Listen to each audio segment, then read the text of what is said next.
All right. Hello, everyone. Thank you for hanging in there. We've been struggling with technical issues for about 40 minutes, but we said, look, the people that we're going to be talking to today are so loaded, we cannot let them go away with their content. So we chose to go on with the conversation today. I want to just appreciate every one of us for staying put. We have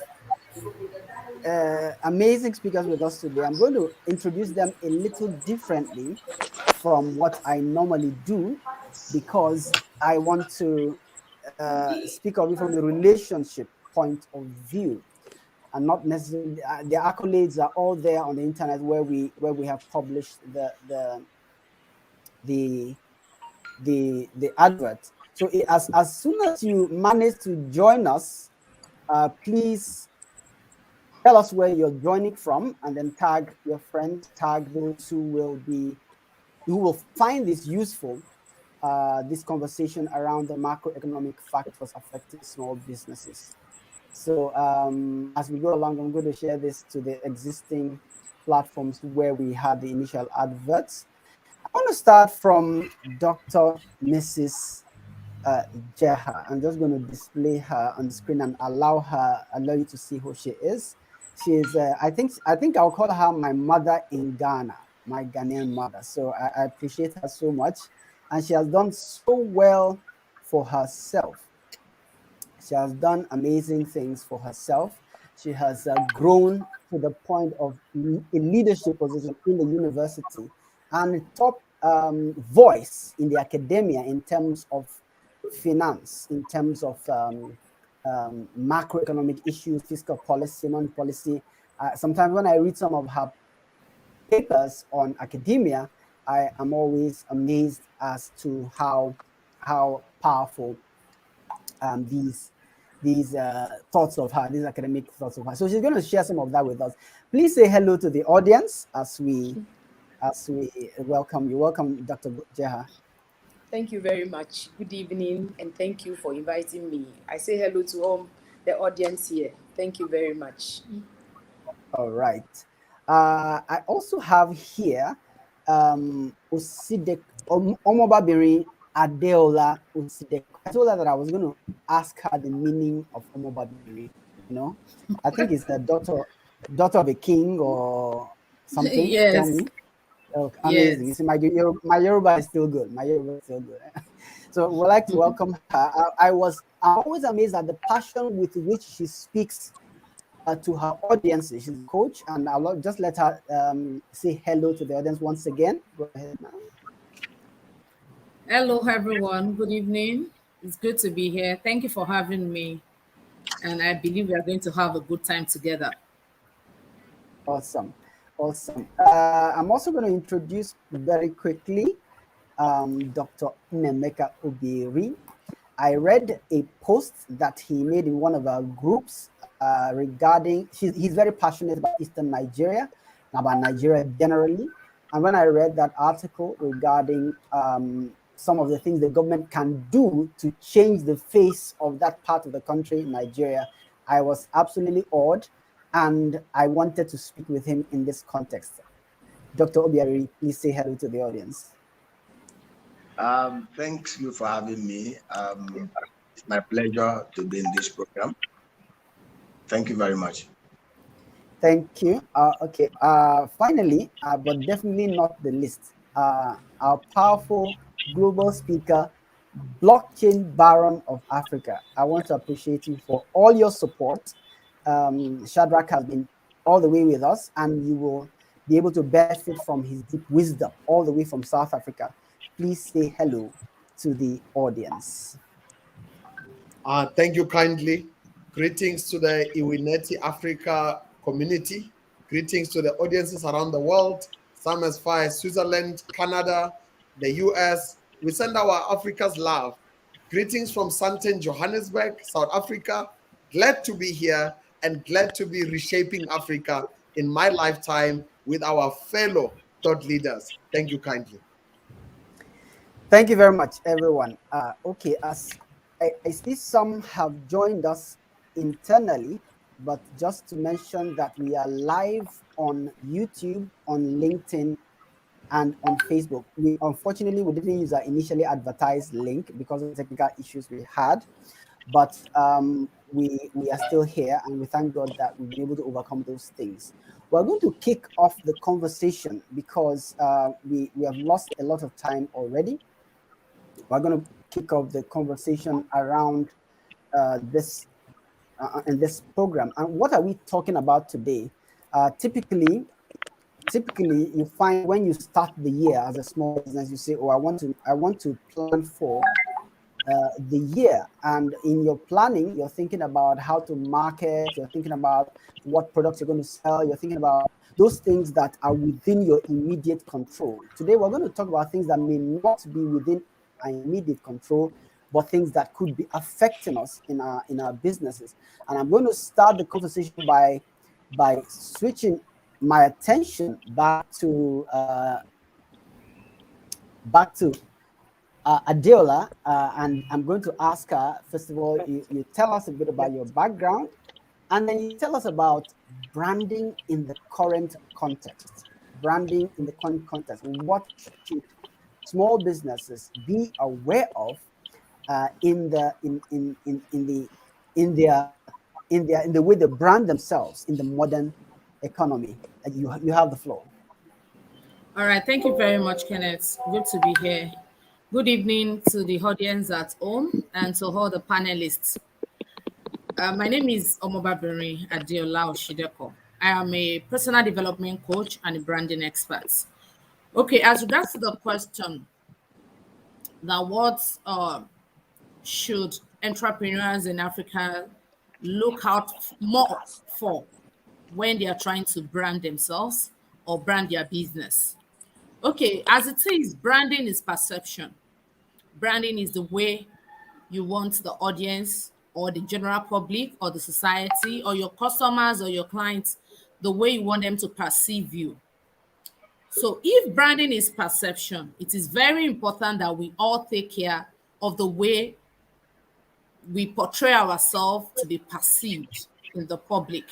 Because one of the major problems I have been able to identify in entrepreneurs in Africa is that they believe that branding is just about once you have good graphics, you have a business name, you have a logo, you have an individual identity.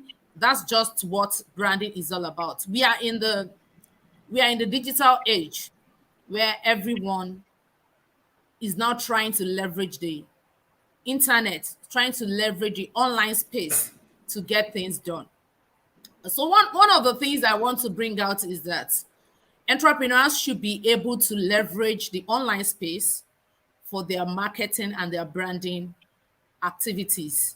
It is one of the fastest, cheapest, and the easiest way to build a brand.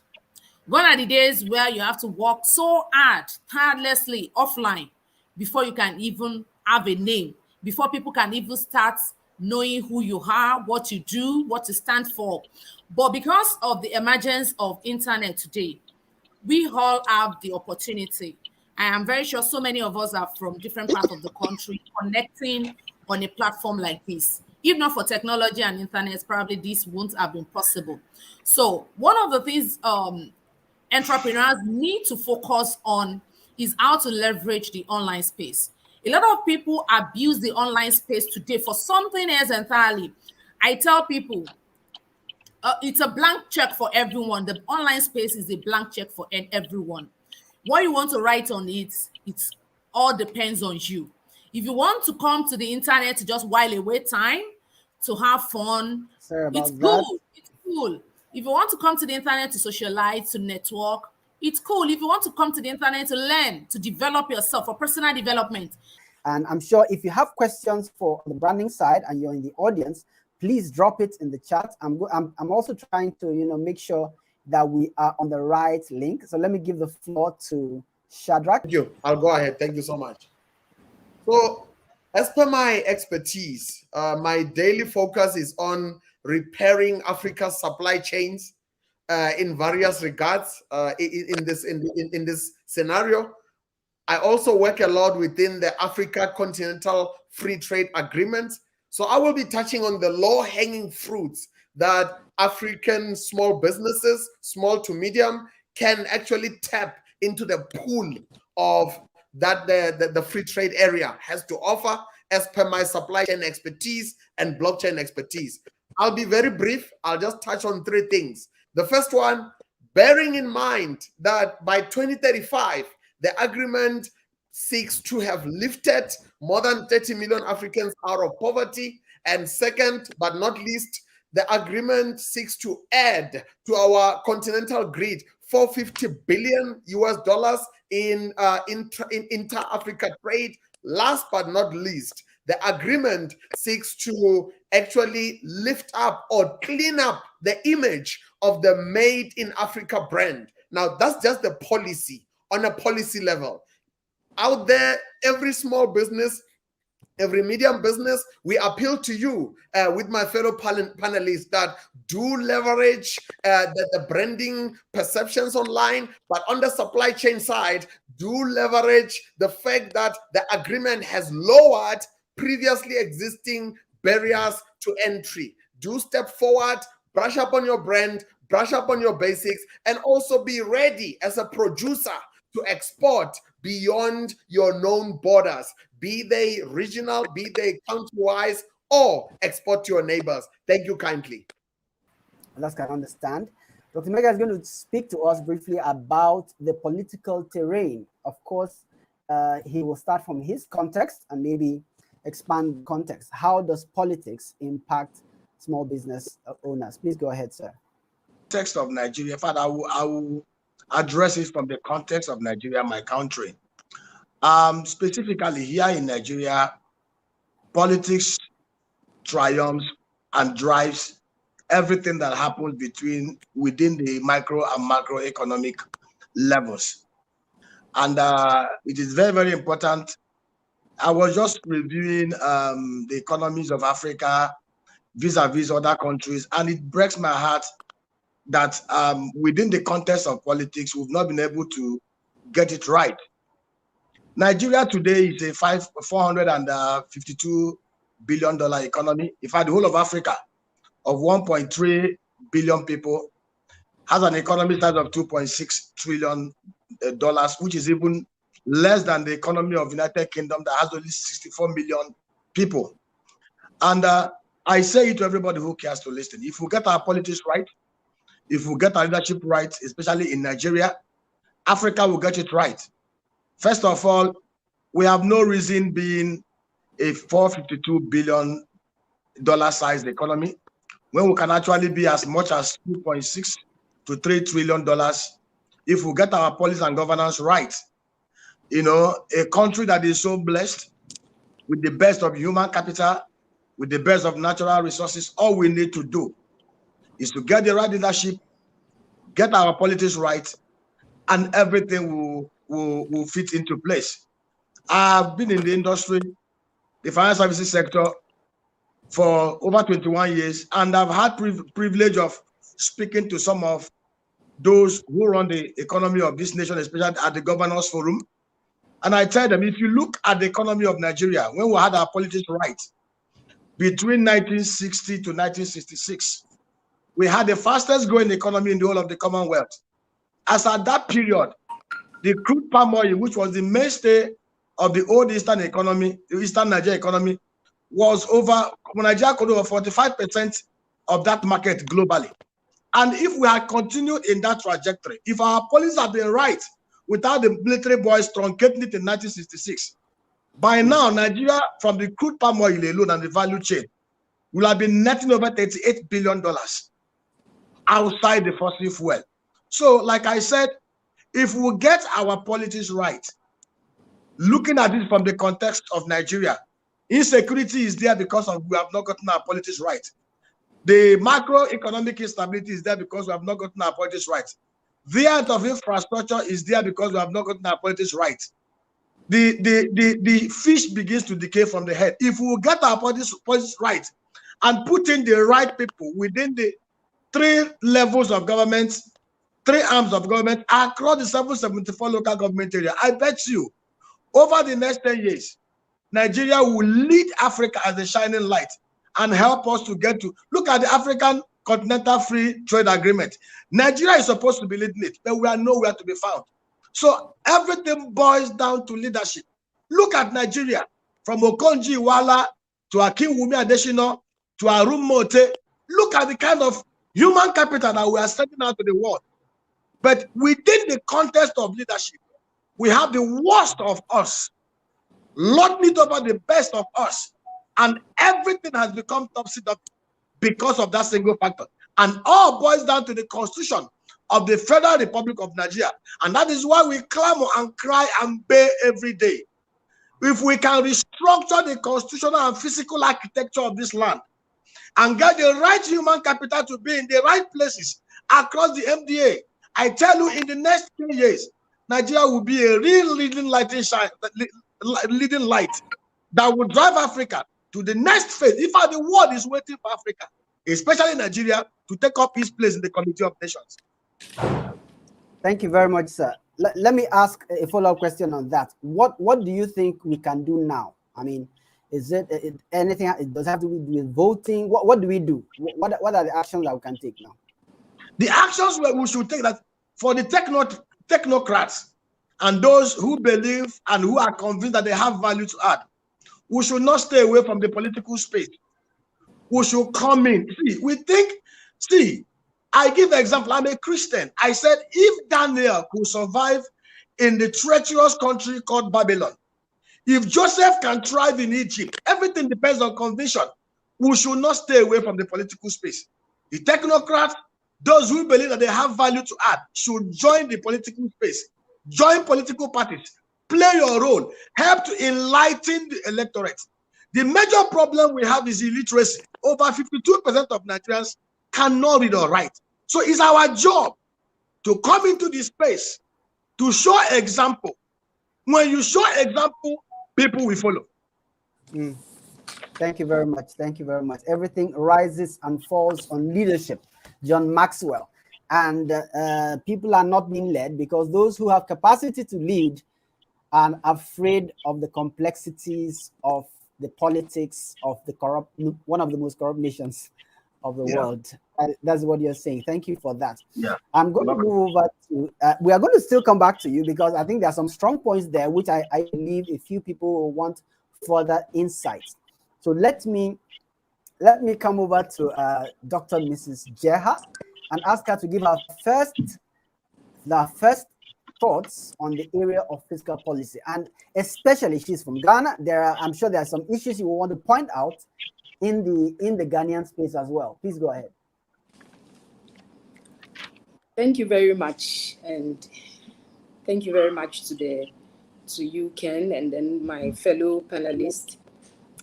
I seriously think that this is very, very important, especially when we have to talk about our macroeconomic environment vis-a-vis the small and medium enterprises that we run, especially in Ghana here.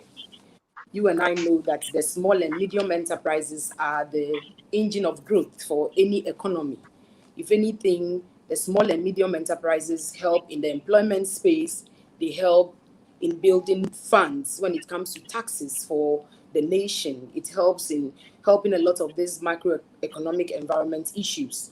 And some of the things that I would want to tell the small and medium enterprises is that it is very, very critical that in the space in which you are and where you are functioning, there are critical issues that can affect your profits, it can affect your business, and therefore it is critical to look at them. And some of them is the economy in which you are, the GDP, the gross domestic product, in terms of even interest rates, how it affects you, the government monetary policy, the fiscal policies that the government embarks upon, whether we like it or not.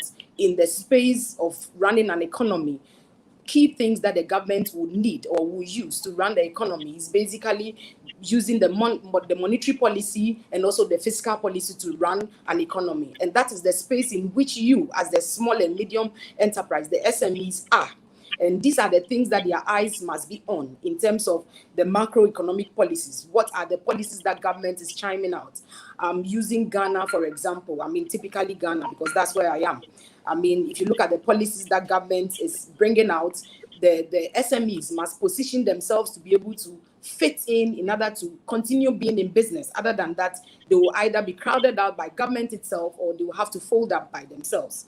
And one of the things I was just, looking at the budget. I mean, the budget, this is what is going to run. This is what is going to run for us. So lately in our Ghana budgets, the theme for the Ghanaian budget this 2022 is they said building a sustainable entrepreneurial nation with the fiscal consolidation and job creation. And this is really the theme for this 2022 budget. That's for the Ghana government. And you will notice that the theme for the budget itself helps us to know that it's seeking to restore the macroeconomic stability in the nation.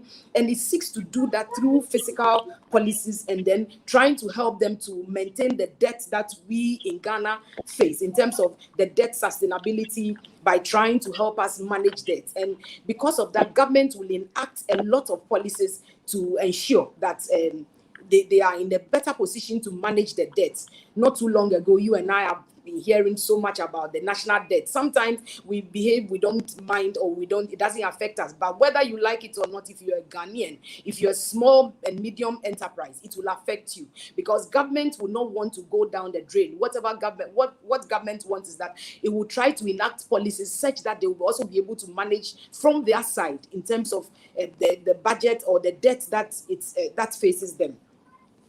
So one of the things that I want to talk about typically, which is affecting SMEs for me now, is the taxes that government is bringing across. And I think that if there's anything I want to talk about taxes, that's a fiscal policy aspect. That's fiscal policy aspect, which involves government spending. Either government spends to enhance, either it spends to enhance the economy, or it constricts spending to constrict the economy, or it increases taxes to expand the economy, or government will want to cut down taxes to cut down businesses. And this is what really is happening. A little tax, whether you like it or not, has more than a rippling effect that we can actually see. So if you look at Ghana, for example, this e-levy tax, I want to talk about this. Whether we like it or not, the e-levy tax is going to take us back. And I like what Dr. Adeola just said, that even in branding ourselves, we need to use the social media or internet wisely to brand ourselves. If businesses want to brand themselves, how would they do it if e-levy is gone up? And I mean, that is what everybody is fighting now. But whether we like it or not, if e-levy goes up, even during COVID time, a lot of us have resigned ourselves to the use of what? E-products, in terms of even when it comes to financing. And what I want to take it up from that point to explain that, look, if e-levy it's enforced, which is supposed to be from 1st of February, if it's being enforced right now, then it goes to show that a lot of people are going to cut back and hold money. Because, for example, if I have to use I have to use the technology to be able to enhance my financial position. You know, the technology was restricting us and was reducing our use of the brick and mortar space.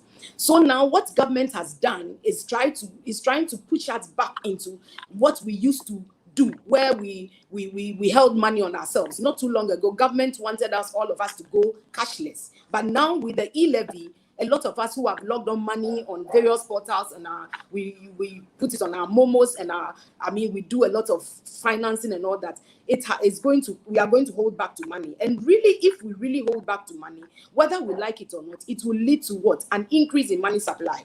Because when people are holding back to money, it means that they hold more money than they want. So you see that what eventually it will have a backlash on government. When people hold money, we move to cash, and people are holding on to cash transactions.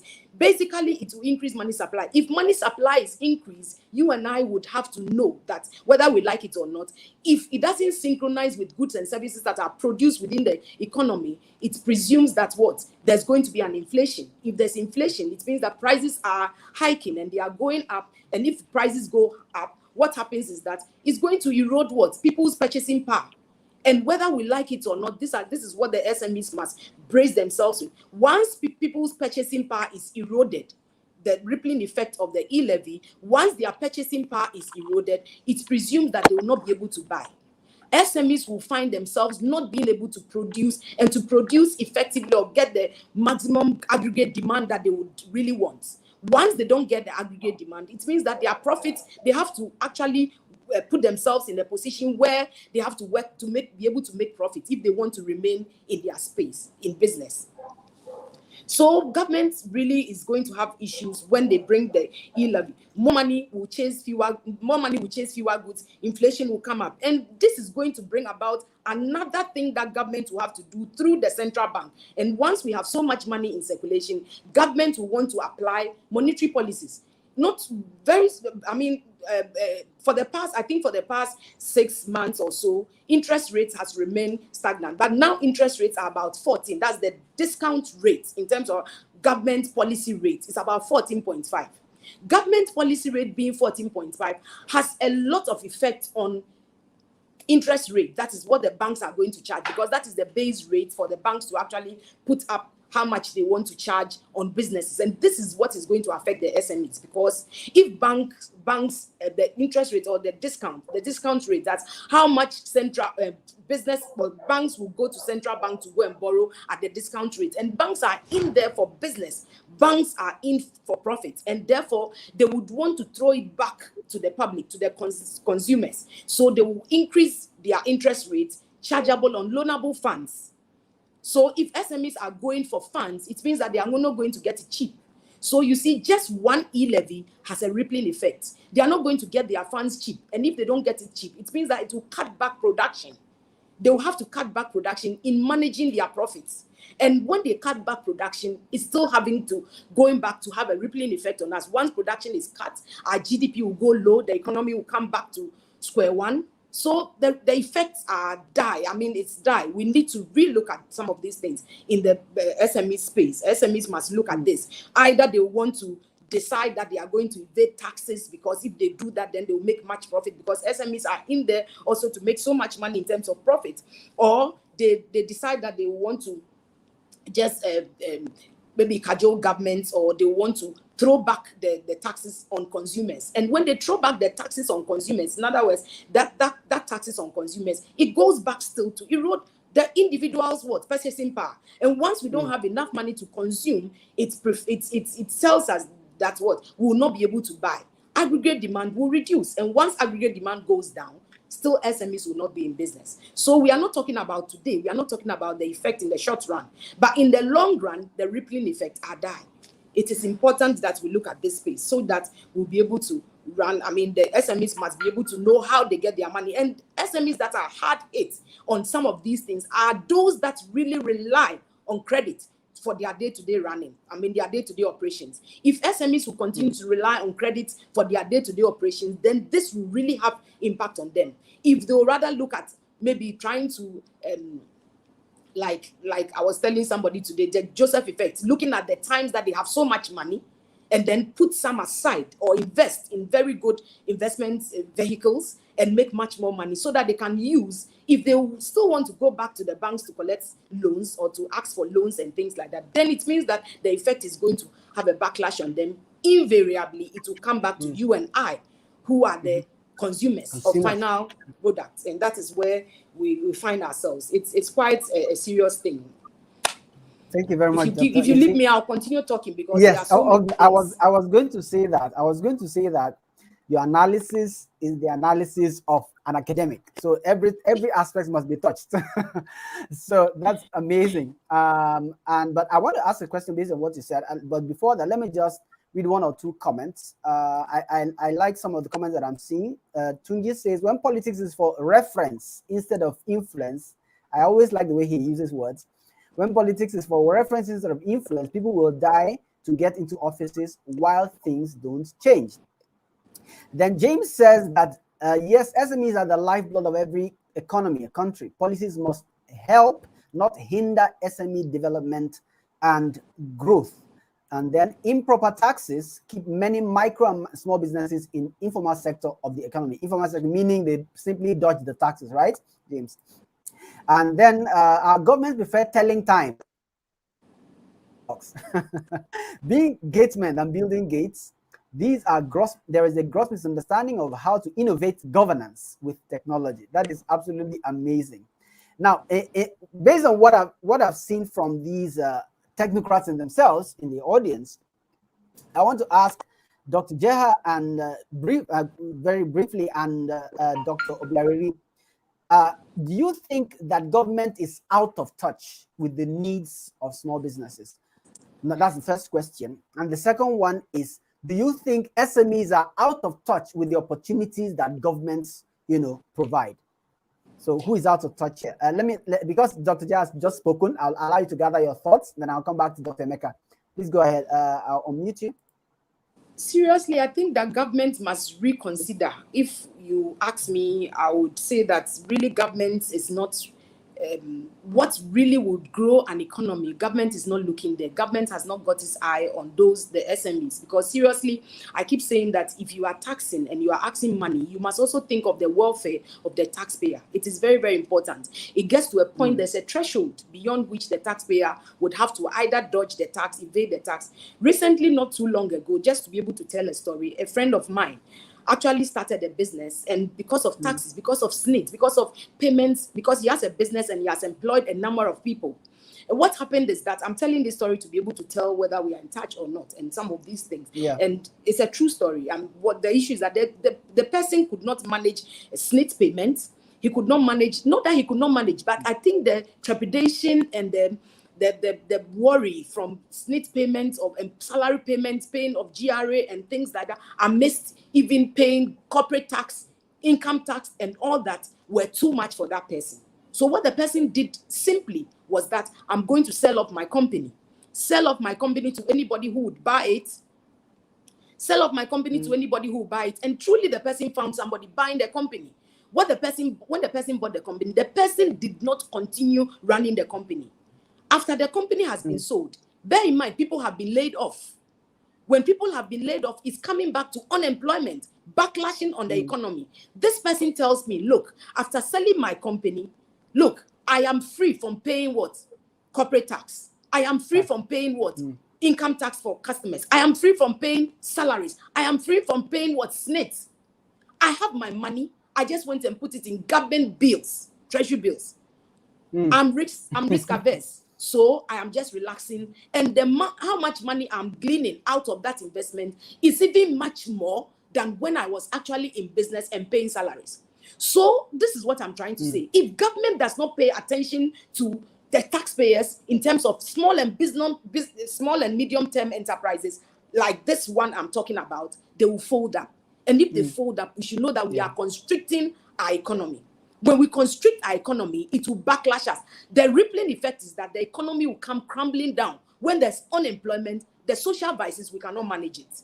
And government will now have to pay so much money to ensure that the economy is running. And all that can happen. So government really must be in touch with what the SMEs are doing. SMEs must also not lose sight of what government is doing, because government can be, sometimes I say that government can be erratic. Government will want to fund their debt, pay their monies, and clear that's what they intend to do. And so, whichever way, whether through the monetary policy, through central bank's monetary policy, or through government's own fiscal policies, whichever way they want to tend to be able to manage, so that they will, at the end of the day, they get the praises that government is doing well, they will do, to the expense of SMEs. And I am happy with the doctor that just spoke about politics. Seriously, it ties in there. I like the combination of what we are talking about, because then it bounces back to politics. Because whatever it is, government is in there to satisfy a certain agenda of theirs. And for all you know, SMEs is not part of it. Even though we all know the books are showing and the records are there that the small and medium enterprises they are the engine of growth for any economy. Yeah. Thank you very much, Dr. Mrs. Dzeha. I'll turn over to Dr. Nnaemeka. I want you to also speak to this. Please unmute yourself. And I'd like you to speak to this. The question was, on one part, maybe in your context, in the Nigerian context, do you think government is disconnected from the needs of small businesses? And do you think small businesses are disconnected from the opportunities that government is providing? Please go ahead. Government is out of touch with what is required to grow a decent economy. I will give you an example, that of Nigeria.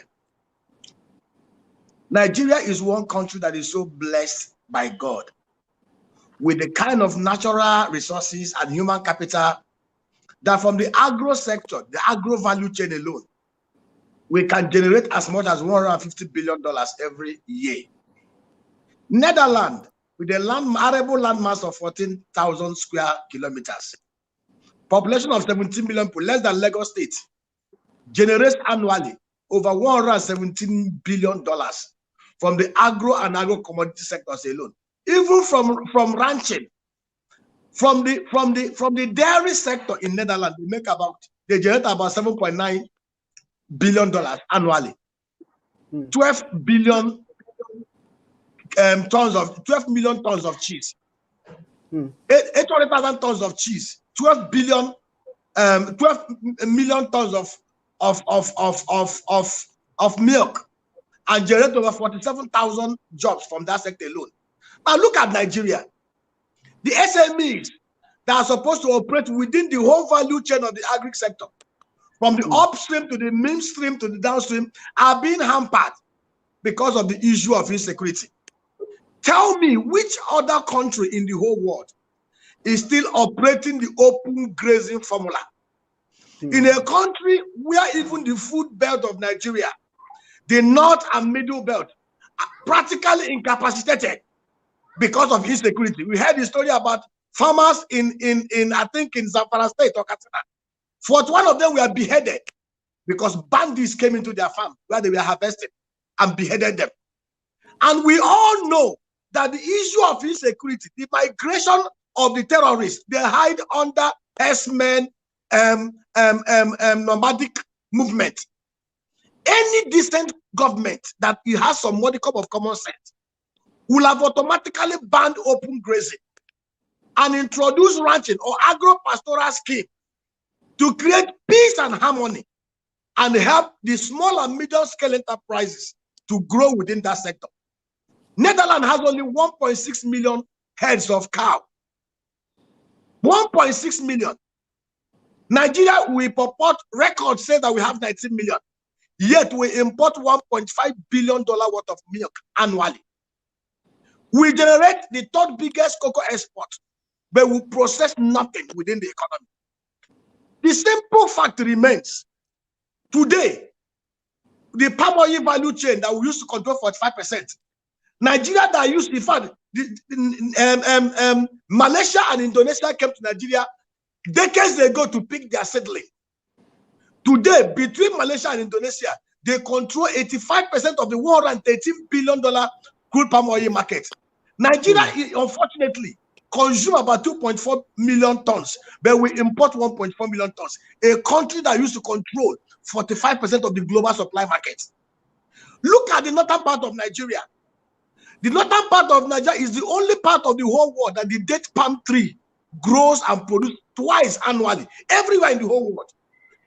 Yet, from that sector alone, cultivating just 1 million hectares out of the 64 million hectares in the north will generate over $12.7 billion annually for 70 years consistently, and create rooms for the pastoralists to coexist with those who do the clusters, and it will even help us to check deforestation. But the government and those who purport to govern us do not fully understand that without security, without infrastructure in place by way of power that will enable us to store those things, and good road and rail network that will allow the farmers from the hinterland to come to the cities, that the economy will not grow. Look at another thing. I run an agri business. I founded one of the biggest agro park in the southeast of Nigeria. We have orders to export things to Dubai and Europe. In fact, the latest order we had was to export 30 tons of bitter cola. But do you know why I've never even bothered to even review the order? To export from Nigeria is almost 30 times what it takes to export from Europe or America. From the customs to the immigration to the police to those agencies that are the exit port. Nigeria is the only country that exported the yam that decayed within the container. The container was at the container of yam was at the park, at the wharf for over 27 days. Ghana is exporting yam that Nigerians are consuming, whereas we are supposed to be the ones exporting it. So the truth is, we have a population, we have hardworking youths, we have the natural resources to generate over $150 billion annually across the whole agro value chain. It does not require rocket science. It's the lowest technology in the whole world, agro technology. But we are not doing it because those that purport to rule us, how can you be talking about growing agriculture when you are averse to total ban on open grazing? In fact, even the poor herdsmen that trek from Katsina to Port Harcourt are even being abused. In the recess, anybody caught abusing a pastoral man, caught allowing somebody to trek with cows should be jailed. But here, from the middle belt to Taraba, to Nasarawa, even to the southwest of your state, there is so much insecurity, which has destroyed the opportunities for us to grow the whole value chain. Agric is supposed to be the biggest employer of labor in Nigeria. We have over 110 million Nigerians under poverty, 98 billion under extreme poverty. And the only way we can take them out of extreme poverty is through this lowest hanging fruit in the agro sector. Can they quite no technology? But we need the policy trust, the understanding from those who purport to rule us. But they don't seem to understand. It is never heard of. You can never be talking about agriculture and at the same time talking about open grazing. It's madness. Wow, these are the kind of statistics, and you ask yourself, I mean, it's data, it's available there. So why is leadership not seeing it? Is a question I keep asking myself. And I thank you so much for that, Dr. Nnaemeka. Thank you for that detail. And we have to keep speaking. We have to keep letting our voices heard. Like Dr. Nnaemeka said earlier, we have the opportunity to make an impact, to influence something. We just have to do it for our children. I'm going to, there's something Dr. Nnaemeka said about the exports, the opportunity for exports that is there and that we are unable to harness. I'm going to turn to Shadrack to talk a little bit about the supply chains. What is AfCFTA, right, actually going to do for us in that context? What is the PAPSS going to do for us in that case? Please talk about that a little bit. Thank you kindly. Firstly, I have to acknowledge the brilliant insights from the audiences, the brilliant insights from my fellow panelists. I even have a suggestion before I answer your question, Kenneth, that, you know, any nation that ignores the wisdom of its leaders or the wisdom of its think tanks is doomed to fail. So perhaps the suggestion I make before I lean forward to answer your question is, beyond this conversation, if 𝐬𝐻 Africa could compile an event report, a post-event report that can then make it into the corridors of power, then this brilliant insights and thought leadership will not be in vain. It must even be stacked up.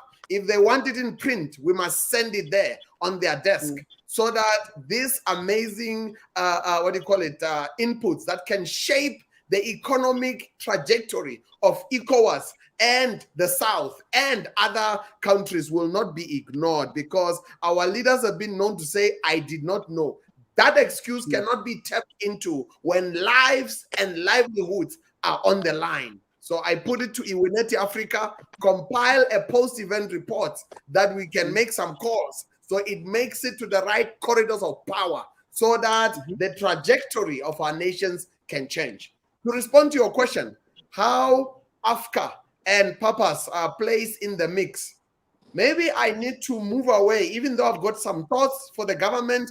I'm going to ignore our government constituency or audiences for a moment, because the two doctors have done a sterling job addressing the blind spots and the cracks in the system. So I'm going to hold back my thoughts on the government. I'm going to address the entrepreneur. This is my one-on-one opportunity to address the entrepreneur. Firstly, Africa's trade is now leaning more towards digital first. So in line with branding and in line with business readiness, if you are not digital first and in line with the post-COVID world, if you are not digital first, forget using the AfCFTA. And yes, there are some barriers that the Africa Continental Free Trade Agreement has not addressed yet. Let me address what those are.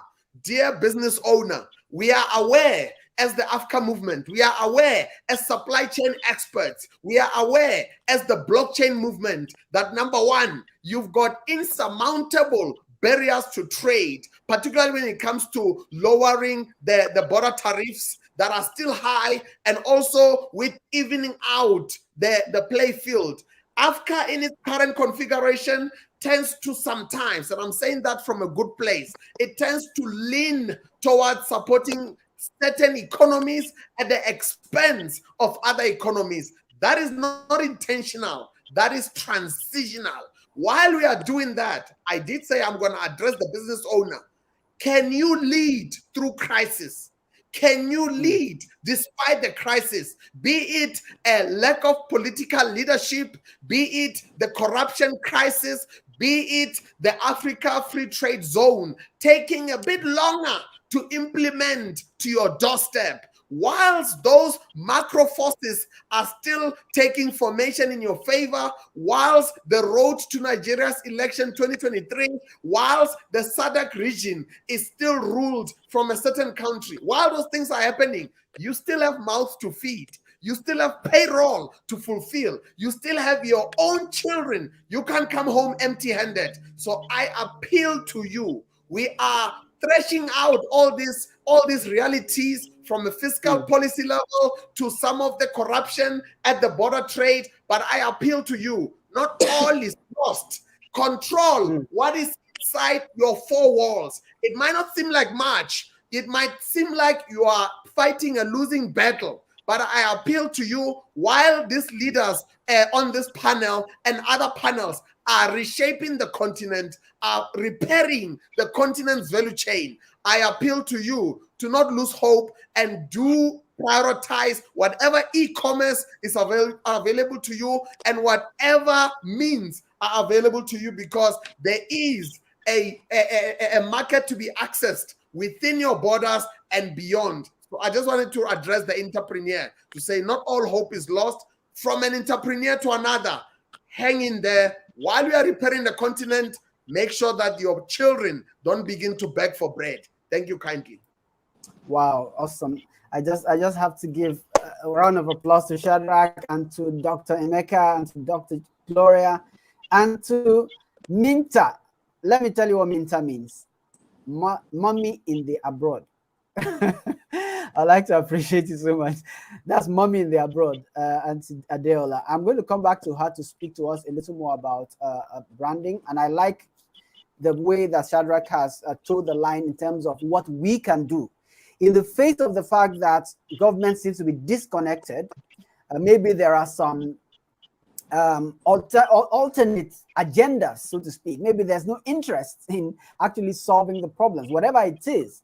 Shadrack is saying, while those problems are being solved, while this data, all this data is staring us in the face, making us cry in Nigeria and Ghana, wherever, I mean, across Africa, the entrepreneur has a job to do, to take our money, to sail through the crisis and to come out triumphant. So I want to come back to Adeola very briefly. In the next 5 to 10 minutes, we'll be done. I want you to please talk to us again about how we present ourselves in the context of the difficulty we have in our continent. Our brand, not just our brand in terms of pictures, but our brand in terms of our constitution that as business people. Please go ahead, Ma. Please unmute. Okay, let me try to unmute. Please unmute. Yeah. Okay, thank you very Great. much. It has been a very interesting and engaging conversation from all the panelists so far. And I'm really glad that we've really touched major areas. Dr. Gloria touched on finance. Dr. Nnaemeka touched on politics and leadership. Shadrack touched on the supply chain and how entrepreneurs can come in. So this is what I have to say. Like Shadrack said, whether the governments are ready to fix the nation or not, we all know and we all have concluded that small and medium entrepreneurs are the life of any nation or are the life of any nation's economy. And for a nation to continue to thrive, we need the SMEs to position themselves and continue doing business. There was a time recently that the government banned Twitter, and because of their political or sentimental reasons, Twitter was banned and people were out of Twitter. And even the youth that were advocating that time mentioned that a lot of entrepreneurs leverage this Twitter to do business. So many people get employed via Twitter. We have so many people who are social media managers, managing accounts, social media accounts, and they are getting paid even from the comfort of their houses. They are getting business, they are getting jobs. People are connecting. People are even doing business with other countries via this internet. But the government turned a deaf ears to all the appeal or to all the plead, and they still went ahead to ban Twitter. But we have to still source for a means, because the truth is, like Dr. Gloria said, some of these SMEs cannot access loan from the bank because of the high interest rates, because of the harsh monetary policies that has been put in place by the government. So some of them, they have very little fund to use for their business. And for this little fund, they cannot even afford to get a shop, an office, or a space to do their business. So most of the time, they leverage the internet space to do business. So we are still going to encourage entrepreneurs to keep pushing, to keep doing their business on whatever social media platform. And another thing is that I talked about branding when I wanted to start. I said branding is perception. Branding is the way something or someone is perceived. Now, we also need to build a brand as Africans. We need to build a brand for Africa as a continent. We need to portray that we are hardworking. We are not just criminals. We are not just lazy people. We are hardworking people. We are people that are resourceful, people who are ready to work if we have the necessary infrastructure and the enabling environment. So we also need to put in the work as entrepreneurs so that we can shape in the brand of Africa, the way other people from other continents, Europe, Asia, and other America and other continents, the way they perceive us should change from the way we brand ourselves in doing business and as entrepreneurs. So that's just what I want to say about that. Thank you very much, Minta. Perception. Branding is about perception. If I want to do a business with you, and I've been told that you write letters about your grandmother gave you an inheritance of $1 billion, I'll be afraid. You know what I'm talking about, right? All right. Yeah. Some people don't know what I'm talking about, but some know. So if that's the perception you're put out there to the whole world that Nigeria is a 419 country, I mean, it is a problem for trade. Thank you very much for that, Minta. And we're going to close out very quickly, but I'd like to come around again. Before I come around, I have a few guests in the internal audience. To be frank, I think I must have posted this link somewhere on the internet accidentally, but it's good. So if there are some of us who maybe want to say something, ask a question, this is your time. For those in the internal audience, while we're thinking about that, I really appreciate everyone who has engaged. Thank you, Olatunji. We can, African, we can. Thank you, James. Thank you so much. Anne was here. Afronexion. These are powerful thoughts. Policy should be a value unlocking document, not a hindrance. I appreciate that so much. Thank you, Anne, for being here. A great Shadrack. These inputs shaping the trajectories of a nation. Post-event reports leaders. So we have received a challenge from the blockchain baron of Africa. This has to somehow get, and we have to now put it together with other thoughts that have come in previous episodes and share it. Thank you so much. So I'm going to, if there's any question, just tell me in the private chat and I'll let you speak. But while that is going on, I'll come back around, starting from Dr. Mrs. Dzeha. Any final words for SMEs this year? What should we be looking out for? What should we be researching on? How can we improve our business very briefly? And then also, is there a way you can help us? Maybe there's some consulting you do for small businesses, maybe, and you can tell us how to reach you. I'm just hazarding a guess. I didn't say that as well, but your last word for tonight. Yeah, go ahead. All right. Just before I address your question, I just want to say that we are in Africa and we are all putting our eyes also on the Sustainable Development Goals. If you look at the Goal 8, it talks about, the Goal 8 recognizes that, look, if we create decent jobs, it goes to, sustainability. So it is important. Ghana here, for example, I'm saying it to the hearing of the SMEs, because if you look at the poverty and the social exclusion, even in Ghana, it has even deepened, even when it comes to the financial crisis. The COVID also makes it worse. It comes to exacerbate it. So I think that we must relook at it as SMEs. I think Shadrack has advised SMEs a lot. If you look at unemployment levels in Ghana now, in total, it's about 11.9%. If you look at those within the working age, between the ages of 15 to about 24, I think that the unemployment level is about 25.9%. That is quite high. And if you want to juxtapose this with even the Sustainable Development Goals, it talks about the fact that the vulnerable, because the Sustainable Development Goal 8 is talking about decent employment. And it says that in Ghana alone, the vulnerable businesses that we have, the employment is about 68.6%. It means that they are kind of businesses that are almost, if you push them a little bit, they will collapse. So SMEs, what I'm trying to also advise is that you must understand your situation. You must understand what government is doing. You must understand where government tends to be able to hurt you even the more. And so plan. SMEs, look for what the Bible would say. I'm a Christian, so I always try to add my lectures with scripture. If you look at Genesis 41, it talks about the Joseph effect. Look at the times that you are better off and save for the lean season. So SMEs must not just rely on just credits. We know that in finance, we say that if you borrow or you are highly leveraged in terms of you use more debt than equity, then it is presumed that you are in good business, because then you do your business very well to be able to pay yourself and pay your lender, the one who give you the money.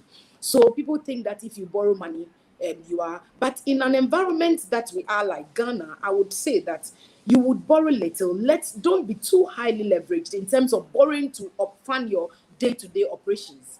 Try to, save money. Try to see how best you can cut down on a lot of things. There are some SMEs, when they start, they are a bit, all out there trying to do things like we have just heard from Adeola, use more of, a lot of businesses are now reducing to just the internet without even using the brick and mortar kind of business, where you have to, you hail on yourself so much cost in terms of cost of your business. Funding your business will be too expensive. So try to juxtapose and look at what you can do under the circumstance, especially in what we are facing now. Try and look at what we are facing now and just put yourself in a situation where your profits will not be eroded, so that in your event of your business, you also be able to save a bit so that you can have money for your lean season. I would want to say that government will want to do everything. Government knows that when they push you away or push the SMEs away, they are destroying the economy. but they will do it anyway because it goes to what buttress what they are doing in terms of what they want to put across, their policies, their programs that they want to put across. They don't care about what happens, but you must be in the business space because you are helping a cause. You are helping a cause in terms of employment. You are helping a cause in terms of trying to even grow the GDP. You are helping a cause by trying to, put a lot of giving people purchasing power, allowing people to have money. So please just work things out within the space in which you can understand what is happening around you. Just don't be naive. Don't behave as if you don't know what is happening. A lot of SMEs, seriously, I think that they must go for training. They need to be trained. They need to understand the terrain in which they are. They need to understand the economic environment in which they are, what affects them, what doesn't affect them. Even they can apply for tax holidays, which a lot of SMEs don't know. But depending on what you produce, depending on what you do, you can apply for tax holidays. These are some of the good things that you can glean on in order to stay in business, such that whatever government does, you still stay focused. For me, I think that you must be proactive SMEs and still remain, because we are relying on you anyway to grow our economy. Thank you. Thank you very much. Wow. Awesome. Leverage what we have. There are opportunities that we have existing in our nations, as bad as they seem, that we can leverage on. Thank you so much for that. So let me also turn to Dr. Nnaemeka and ask you also your final words for SMEs for this year. What should we know? And then is there any way you can help? Is there a mentoring program you have? How can we reach you? Please go ahead, sir. I agree with the last speaker. I tend to tell people that ask me, doctor, we read what you write, we feel the frustration. Why are you not checking out? I said, check out to where? the kind of wealth creating opportunities in Nigeria and Africa, you can't get it anywhere in Europe, Asia, or America. Nigeria is one place that is full of opportunities. I have a mentorship program. We created a group we call the Wealth Master Circle, where we train young entrepreneurs, graduates, on how they can be useful to themselves, unemployed, how they can create jobs, those who are doing 9 to 5 jobs, or how they can earn other multiple stream of incomes, saving some of the little that they make from size and wages. And what we did was to aggregate them into cooperatives. See, if you sit down to digest if I say to everybody who cares to listen, problems are well of wealth. If you provide solution is the ladder from that you use to draw from that wealth. If you provide solution, you will draw from that well of wealth. And we are working on this. Entrepreneurs number 2, we need to imbibe the spirit of honesty. We need to live the life that is very contented. I'm a banker and I've been in industry over 21 years. If you look at the life of entrepreneurs who have made it and who have sustained themselves in the line of business that they chose to do, you still see 3 critical things. They understood the businesses, they had the skill and knowledge. They had that staying power that even when things are not going so well, they still stayed, and they had integrity. I give the example, Cosmos Maduka. For those of us Kosharis who know him, he's a young man that came to Lagos under the normal Igbo apprenticeship program, worked with his uncle for 7 years, was not settled, started doing a number of manual job. Today, he is one of the biggest entrepreneurs out of Africa. Consistent. Something happened to him in 1993 under Abacha. Under Abacha, 93 to 97, when Abacha had this issue of dual exchange rate. They were supplying him things from Japan on credit, auto manufacturers, and he got wiped out when they merged exchange rate. Of course, it was an extraneous policy that would have made him to tell his creditors, you see, it's not my fault. But this guy had to go back, sell all the assets he accumulated over years to be able to pay off that debt and be in the good books of those creditors. In Nigeria, he's one of the few entrepreneurs that received goods under vendor credit financing without any guarantee, because they know that he will sell and return back their monies. Of course, that's gone into manufacturing now. Opportunities in Africa, despite the policy somersault, despite the insecurity, despite the inconsistencies in government programs, are so huge. First of all, you don't jump into any business without knowledge. You must know your job. Even as a Christian, if you look at the lives of Daniel and the lives of Joseph, they were recorded to be young men who understood, had knowledge, had skills. 2, you must have integrity. Your word must be your bond. A young man came to me from a very wealthy home, and I told him point blank, if your parents and your uncles cannot invest in your dream, if they cannot trust you enough to give you money, you won't have my money.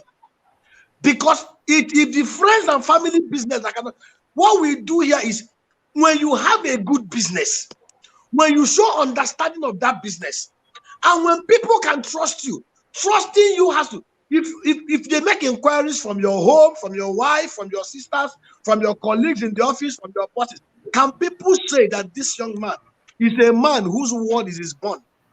When you have these 3 things going for you, people will stake money with you.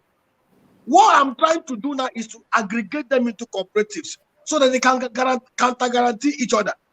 One of my thesis during my doctorate program was on the effectiveness of microfinance as a tool for sustainable poverty reduction in Africa, Nigeria in perspective. I discovered one thing. It was a very pragmatic research program. Out of the have-nots and the have-lists that we created, on the have-list, we had about 30 entrepreneurs, 15 women and 15 men that were empowered. Over 80% of the women returned back all their monies. The 2 that did not return their money did not return it because of issues beyond their control. But 70% of the men did not return their money. It's a cultural thing in Africa. Women are more honest. Women are more sincere. Women are more hardworking. And they have that shame not to be seen, being dragged about. Yeah. Wow. Amazing. Amazing. No theory to be forced. These are factors that we must put into your policy. Africa is a gold mine. Nigeria is a diamond mine. If we do these 3 things, have knowledge, have integrity, stay focused and resilient, you will draw from the well of wealth in Africa. And it is here.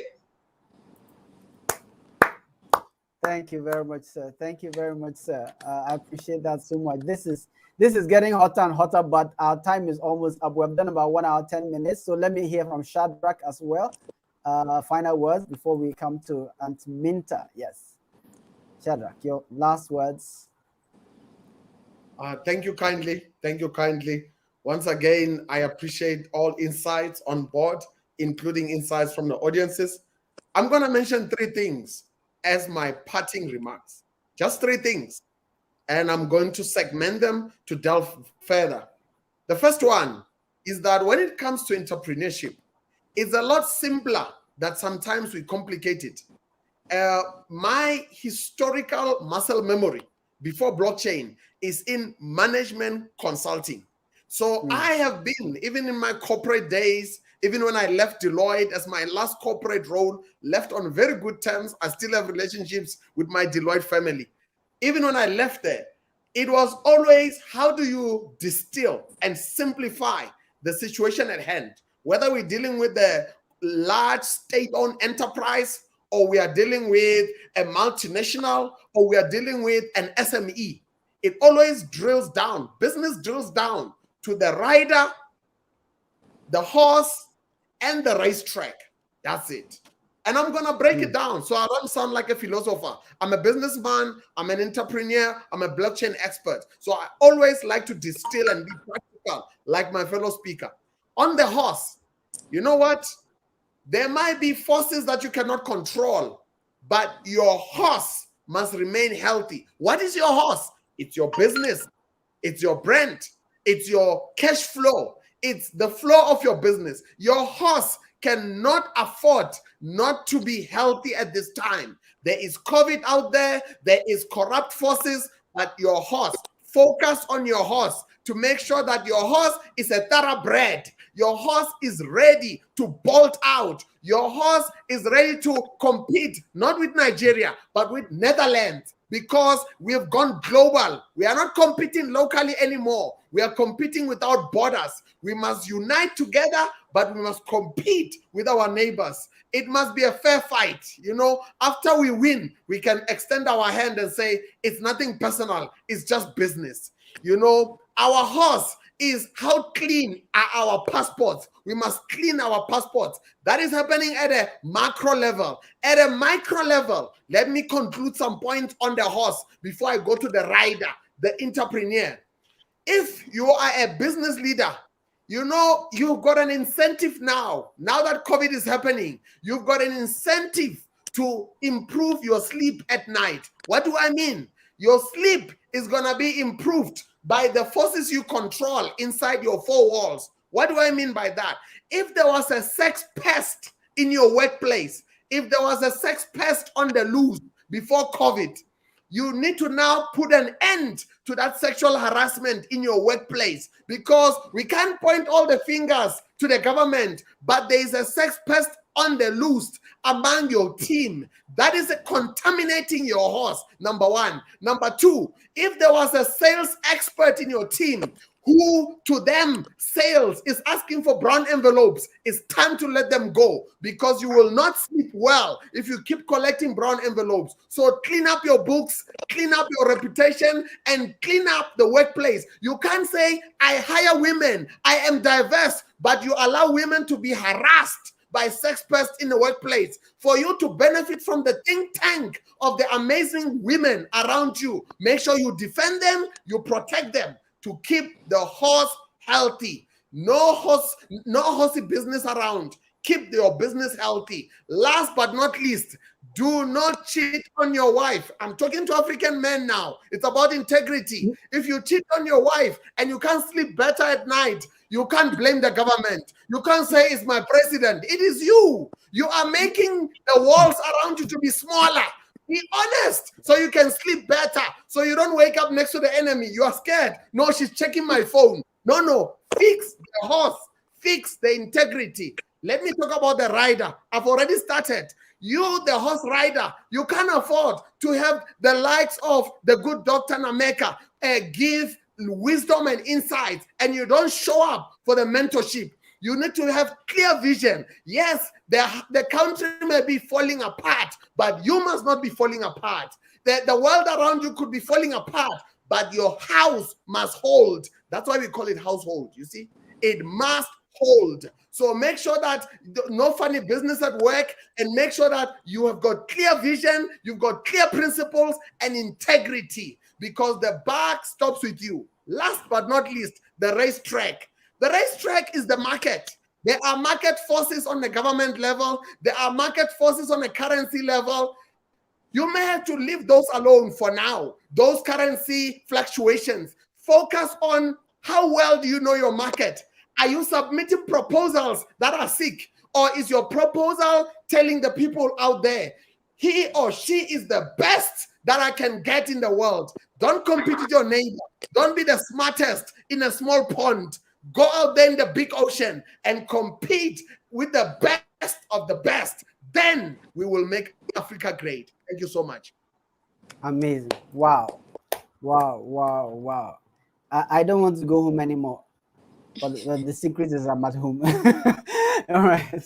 Thank you so much, Shadrack. I mean, we just have to be resilient. We have to be honest. And we have to know that we're competing on a global scale. Thank you for that encouragement. Last but definitely not least, I would like to hear from our mommy in the abroad. I like that. That's a Nigerian expression. It's deliberate. I didn't. It's in the abroad. It's not abroad. Our mommy in the abroad. Please share with us your final thoughts for tonight. Go ahead now. Please unmute. If you could please unmute. Yes. Thank you. Okay, thank you very much. My final thought is just to tell every one of us that we all have a part to play in the development of Africa, whether we are entrepreneurs, whether we are career professionals, whether we are government officials, whether we are in the government making active decision or not. We all have a role to play. From the level of knowledge, I'm going to be coming from that. Dr. Nnaemeka said the other time that there is a knowledge gap.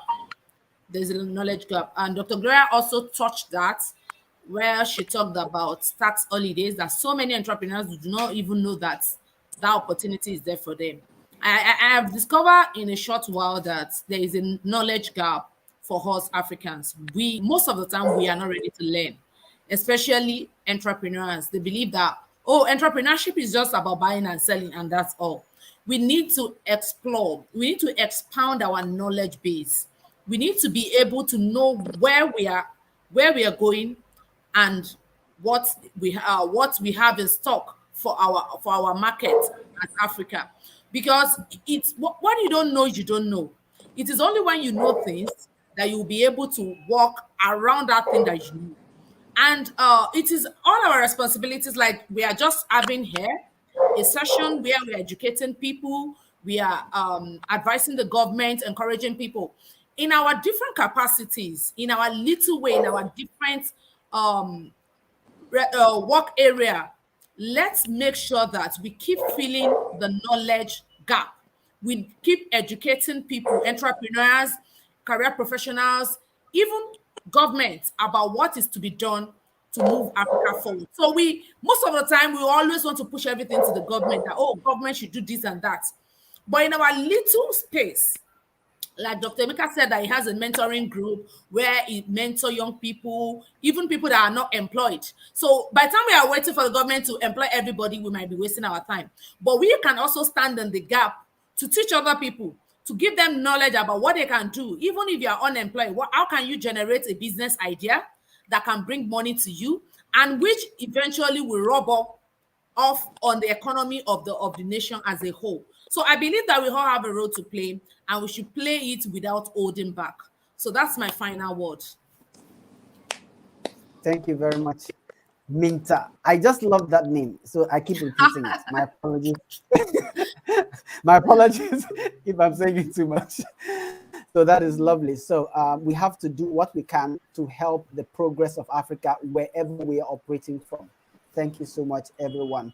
I'd like to use the opportunity to say a wonderful thank you. And if you are in the external or internal audience, I'd just like you to drop a round of applause. Drop a round of applause. Drop your thank yous to all the panelists. I saw something amazing that Vivian posted. SMEs will thrive better in Nigeria and in Africa if we only trust ourselves or trust one another the same way we trust the Western businessman, right? Yeah, you realize that when you go to Alibaba, you pay your money first, then you expect him to send the product, right? I mean, that's an amazing thought there. And I also like to highlight opportunities that are being provided by Coronet Blockchain. I just put a website in the chat, coronet48.com. If you want to change your life in the context of a business that you want to just step into that can escalate your growth, you can take advantage of that opportunity. Just go over to that website, check it out, and you'll be glad you did. Also, I'm sure a few people have watched this. Thank you for that comment, Patrick. Surprise. We're going to definitely talk about mining. I'm going to get in touch with Patrick. We're going to talk about mining and other aspects of our floor in this particular year, a few months to come. Yes, so thank you for that comment. And if you're in the audience externally and you think that more people should see this discussion, please share with them. We are on 𝐬𝐻 Africa on Facebook and on YouTube. So subscribe, share the link, share the conversation. This video is going to be there. I want to also break it down to the key points and have people learn more, be encouraged, inspired, and learn more about what the opportunities here are. Many people are exiting the content, like Dr. Nnaemeka said, but this is actually a gold mine. So I want to thank you, Dr. Gloria Dzeha. Thank you, Omobabinrin, Adeola, Osideko, alias Minta. And I want to thank you, Dr. Nnaemeka Obiareri. I want to thank you, Shadrack Kubyane, the blockchain baron of Africa. I want to thank everyone who joined internally, Bree, Loretta, Alf, and so on. I want to thank those who are in the external audience, Anne, Vivian, Katung, James, Latunji, and many more others out there. Whenever you watch this video, I hope you will find it useful enough to share, And I hope you find this platform, 𝐬𝐴 Africa, wonderful enough for you to keep following, keep subscribing. Thank you, Juma, for joining us. We appreciate you so much. So let me close it out here, and we're just going to say bye-bye to the audience, and we'll be back next month or in a week or two with, before I forget, we are starting 𝐬𝐴 Ghana, 19th of February. So we're going to talk about aspects that are specific to Ghana. We're going to be having, all things being equal, Joe Jackson, talking about loans in Ghana. If you watch this video up to this point, you'll hear it, but many people who don't finish it will not hear this. But we're going to be talking about loans in Ghana with Joe Jackson, and we're going to start 𝐬𝐴 in other countries, talking about aspects or issues specific to those countries. So keep following, share the link, subscribe, and we'll be back next